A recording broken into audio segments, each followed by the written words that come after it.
Hello everyone, welcome to my YouTube channel. आज हम लोग का टॉपिक है 1833 का चार्टर एक्ट।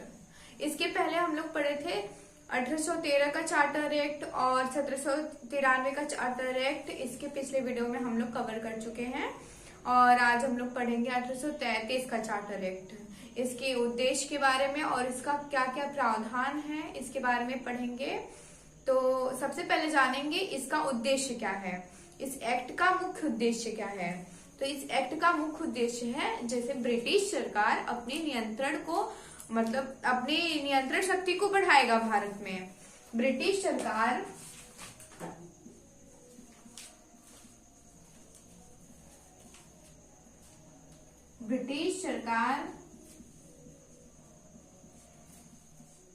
का नियंत्रण शक्ति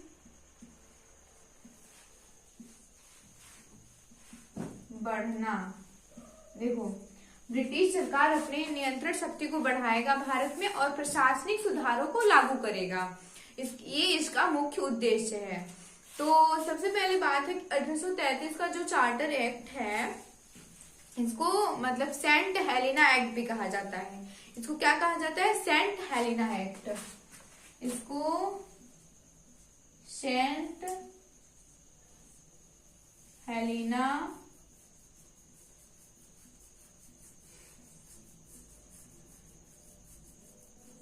एक्ट। इस एक्ट को सेंट हेलेना एक्ट भी कहा जाता है। सेंट हेलेना एक्ट एक द्वीप था, उसके नाम पर पड़ा था सेंट हेलेना एक्ट। इस एक्ट को सेंट हेलेना एक्ट भी कहा जाता है। तो इसके प्रावधान के बारे में हम लोग समझते हैं। तो चलिए देखते हैं इसका प्रावधान क्या क्या है। तो सबसे पहला प्रावधान है ईस्ट इंडिया कंपनी का एकाधिकार खत्म कर दिया गया। देखो, इस एक्ट के तहत ईस्ट इंडिया कंपनी का जो व्यापार करने का एकाधिकार था उसको खत्म किया गया। हालांकि इसके पहले जो 1813 का चार्टर एक्ट था उसके पहले ही एकाधिकार को समाप्त किया गया था, लेकिन पूरी तरीके से नहीं। जैसे कि चाय और चीन का जो व्यापार था, चाय और चीन का व्यापार का एकाधिकार था, वो बरकरार रखा गया था उस एक्ट में, 1813 के एक्ट में। उसको समाप्त नहीं किया गया था। लेकिन इस एक्ट में जैसे चाय और चीन का ये छोटा मोटा व्यापार को भी समाप्त कर दिया गया। पहले ये था कि जैसे कोई एकाधिकार था, ईस्ट इंडिया कंपनी ही भारत में व्यापार कर सकती थी और कोई अन्य ब्रिटिश व्यापारी नहीं कर सकता था। लेकिन इस एक्ट के बाद अब चाहे कोई भी ब्रिटिश व्यापारी हो यहाँ पे व्यापार कर सकता है। उसको एकाधिकार को स्पष्ट तरीके से पूरी तरीके से समाप्त कर दिया गया इस एक्ट के तहत। व्यापार के एकाधिकार को पूरी तरीके से समाप्त कर दिया गया इस एक्ट में। तो पहला प्रावधान यही है। आई होप आप लोग को समझ में आया होगा। अब दूसरा प्रावधान क्या है इसके बारे में हम लोग पढ़ते हैं। गवर्नर जनरल को गवर्नर जनरल ऑफ इंडिया बना दिया गया। गवर्नर जनरल को गवर्नर जनरल ऑफ इंडिया बना दिया गया। इस एक्ट को देखो, पहले क्या होता था कि हर राज्य में गवर्नर जनरल होते थे। अब क्या हो गया है, गवर्नर जनरल ऑफ इंडिया नाम दिया गया। जैसे कि हर राज्य के अपने गवर्नर जनरल होते थे, वहां के राज्य के वो अपना शासन करते थे, वहां के राज्य के जो भी कानून होता था वो लागू करते थे, वो बनाते थे। कोई भी राज्य में परिवर्तन करना होता था तो अपने प्रांतों के सब अलग अलग गवर्नर होते थे। लेकिन अब कि वो पूरे प्रांत के गवर्नर नहीं रहे। अब एक ही गवर्नर जनरल होगा कि जो पूरे देश पे शासन करेगा। जैसे कि गवर्नर जनरल ऑफ इंडिया, वो एक ही होंगे जो पूरे देश के लिए कानून बनाएगा, तो गवर्नर जनरल ऑफ इंडिया होगा। पहले क्या था कि मद्रास और बॉम्बे के जो मद्रास और बॉम्बे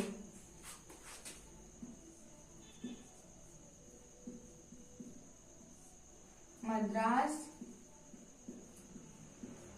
और बॉम्बे के विधायिका संबंधी शक्ति से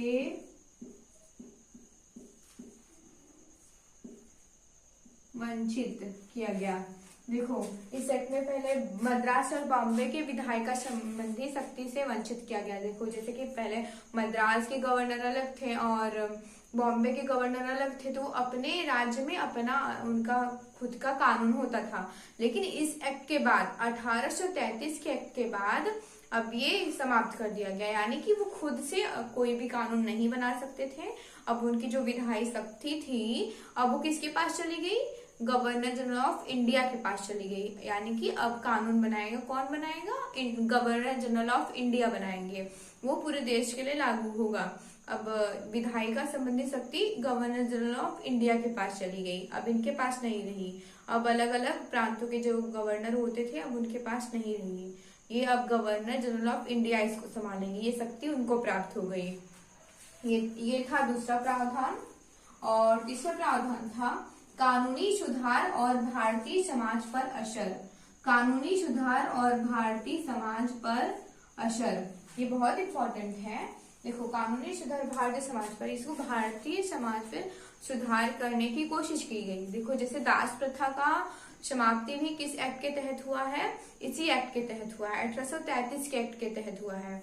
दास प्रथा का उन्मूलन 1833 के तहत हुआ है। किस एक्ट के तहत? ये क्वेश्चन पूछा भी जाता है कि दास प्रथा का उन्मूलन किस एक्ट के तहत हुआ है, तो 1833 चार्टर एक्ट के तहत हुआ है।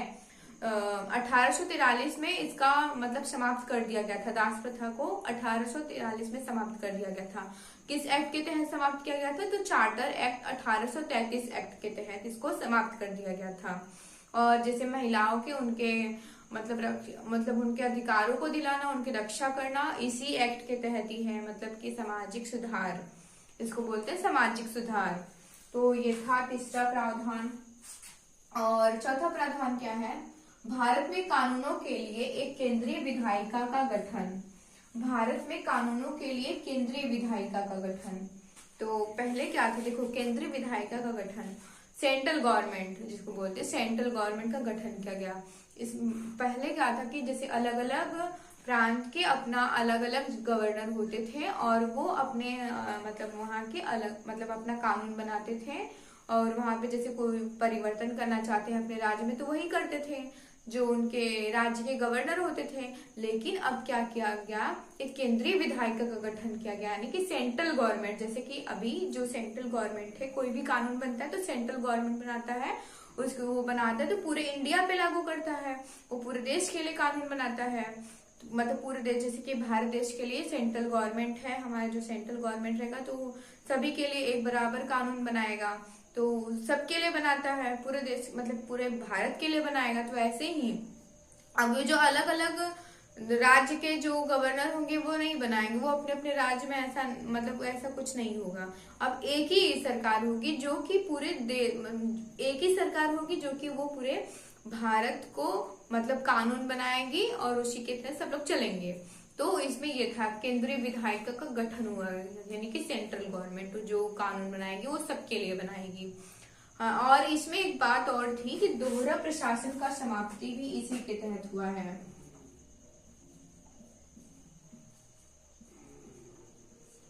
दोहरा प्रशासन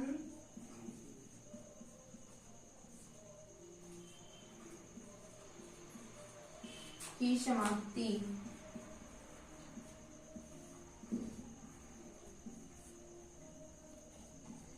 दोहरा प्रशासन की समाप्ति किस एक्ट के तहत हुआ है? तो 1833 चार्टर एक्ट के तहत हुआ है। दोहरा प्रशासन का समाप्ति इसी एक्ट के तहत हुआ है। और हाँ, इसमें जो गवर्नर जनरल थे, भारत के प्रथम गवर्नर जनरल कौन थे? लॉर्ड विलियम बेंटिक थे। भारत के प्रथम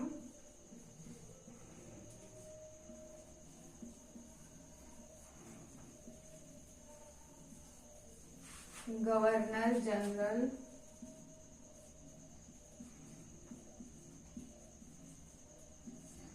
कौन थे? लॉर्ड विलियम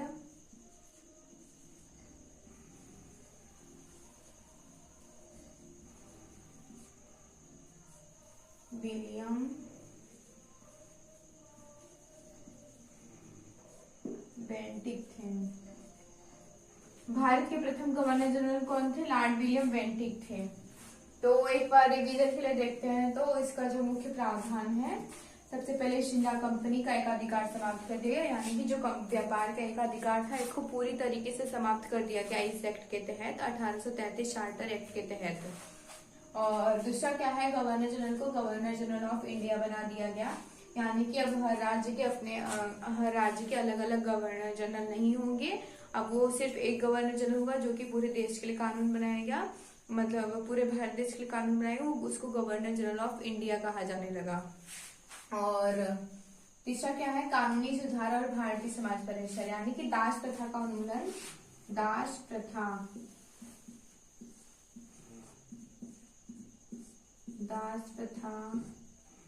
की समाप्ति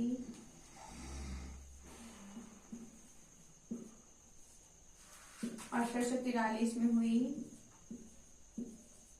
और इसी एक्ट के तहत हुई। और महिलाओं के अधिकारों की रक्षा करना और ये सामाजिक सुधार से संबंधित था इसी एक्ट में, ये तीसरा प्रावधान था।